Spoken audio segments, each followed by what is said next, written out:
As always, the reference video will be in the description. I wanted to upload this more earlier since when preparing for Champions meeting, some of you want to prepare even before the previous or even two Champions meeting before it even begins. Anyway, for now, after three Champions meetings, you might have gotten the hang of looking at the slides, so let us just talk about the key factors from now on.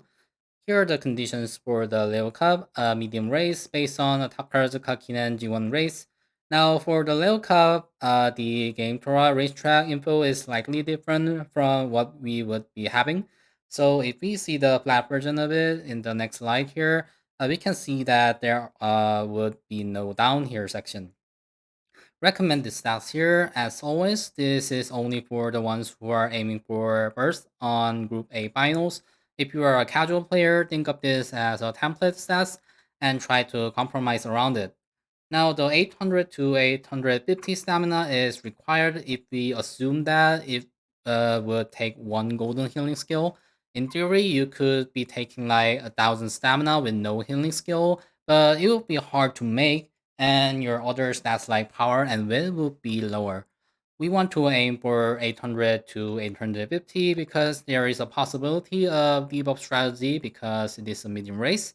Additionally, pace runners would consume more stamina. If you raise a pace runner, I suggest a little more. For power, it did say max 1200, but having just over 1000 is fine. Trying to have more than 1000 power is due to the uphill.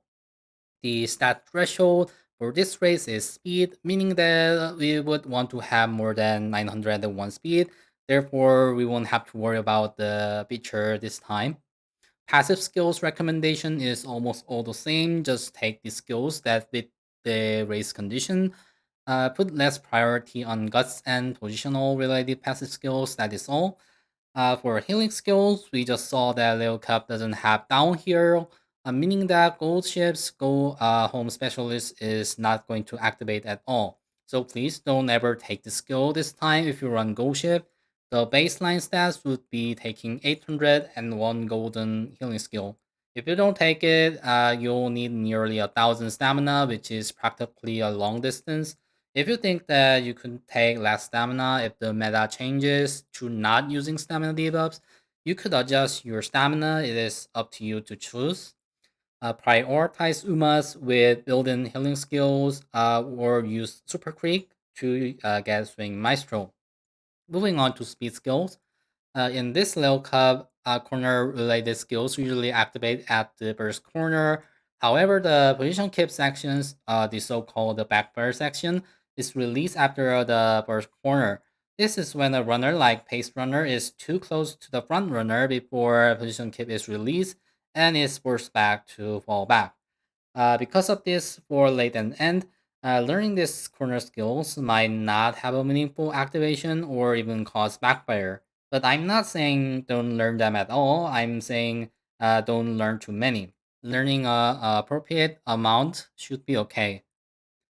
For front runners, they must aggressively push ahead or maintain a gap, so learning them is nice. For each position, these are the skills you would want to aim for. Front runners for trying to run away and taking the lead. Pace runners for attempting to catch up to the front runners.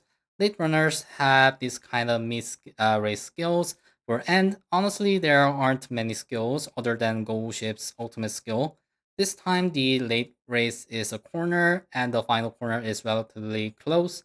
Therefore, the late race acceleration skill activates the fastest, followed by the final corner acceleration skill a little bit later. Here we have recommended ultimates for each position. Late and end would have a similar setting this time. Additionally, I would like to point out that Maruzensky's ult could be activated a little late, and for front, having speed ults as well could be a little bit expensive. Other than that, since many of you are struggling with getting specific ults to inherit, try to inherit the combinations you want in this table. Getting distance spark is always default for a pink spark. You could always take turp or position sparks in grandparents for getting them S, or if you simply want to compromise. Although it is not a must, try to get decent sparks on parents is recommended. For blue sparks, a mix-up stamina and power is considered. The ratio between them can vary with your main card decks. Basically, taking blue spark that you normally cannot get very much when pressing your training is ideal.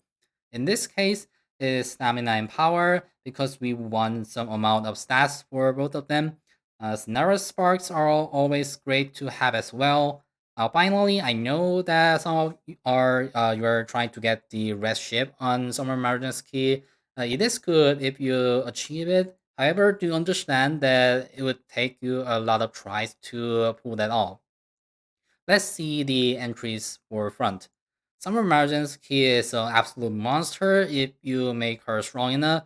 She is one of the green monsters we'll be seeing sometime, which is Summer Margins Key, Valentine's Bourbon, and Christmas Ori. Anyway, that is for the future. For Layer Cup's front entry, other than Summer Margins Key, there's no reason to use any other front if you have her. However, you could have one more front runner if you wish to support or to have insurance as a front ace.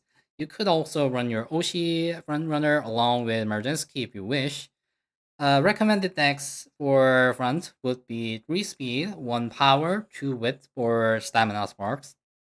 Now for pace, pace runners have the highest stamina consumption.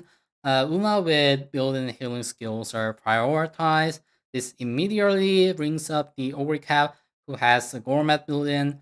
Others who have built-in healing skills would include Tachyon and Creek. Overcap is stable in terms of growth rate and easy to train. Other than runners who have built-in healing skills, Taiki and Animeteo can be considered to run as a pace as well. For the decks, you can consider not using stamina card if your Uma has built-in healing skills. Late had a difficult time in the Terrace Cup as End and Pace had more success. What about this time? The lineup includes the Ryan, Grass, Rudolph, and Wedding Top Gun. For Rudolph and Grass, a plan to use them as sub aces is available. They learn only Dominator or only having the front related debuff to counter Margensky and then have other skills just like an ace. If you want to have a complete debuff but don't have Rudolph, for example, you could force Tachyon into a late position and use her purely as a debuff runner. Major Ryan is decent with her Let's Pump Some Iron. Wedding Top Gun has Swing Maestro built in, and her ultimate skill is effective, so she's surprisingly good. The advantage of having Swing Maestro built in is that you can bring a power card. With Mystifying Murmur, she can even act as a stamina debuff sub-ace. Again, you can always use your Oshi, and the decks are quite similar as well and would be weak due to the appearance of Summer Marzinski. Still, the top pick is naturally Gold Ship. Wedding Top Gun or Rudolph can be considered to run for end. Again, be aware that her healing skill doesn't work. The plan for N is somehow raise the rank mid race to 6th position, activating Let's Pump Some Iron, for example, and chase as much as possible by activating auto skills like Alejandro Pasa's outfit version ultimate skill. Decks are similar to late runners, but do try to take care of more power than width. There are some things to watch out for, such as debuffs. Ocean Eyes has a line of sight restriction that has a chance of not affecting front runners such as Summer Marzinski. For that reason, for this Champions meeting, developing speed with Dominator, which has no sight restriction, might appear more. The only uphill in the level cup is between the early and middle phases. The main activation skills for this uphill in the following conditions are Restless and Highlander. Restless is effective, but in reality, only some emergency can use it. For Highlander, this activates when transitioning to mid race. While I want to say it's not effective, it is said to help late and end runners raising their rank. However, if there are many late and end runners and few in front, there is a possibility of a backfire. So this is the first Champions meeting since Summer Maruzensky's release. We expect to see three Maruzensky appear in the finals. Therefore, I anticipate that Dominator or other speed debuffs like hesitant run runners will be widely used to counter her. The meta has not always mirrored the previous server's meta. Therefore, I recommend you to only use this as a simple reference. The big question is whether the Submergence can survive the Dominator meta on the global server. That's it for today. I'll see you in the next video.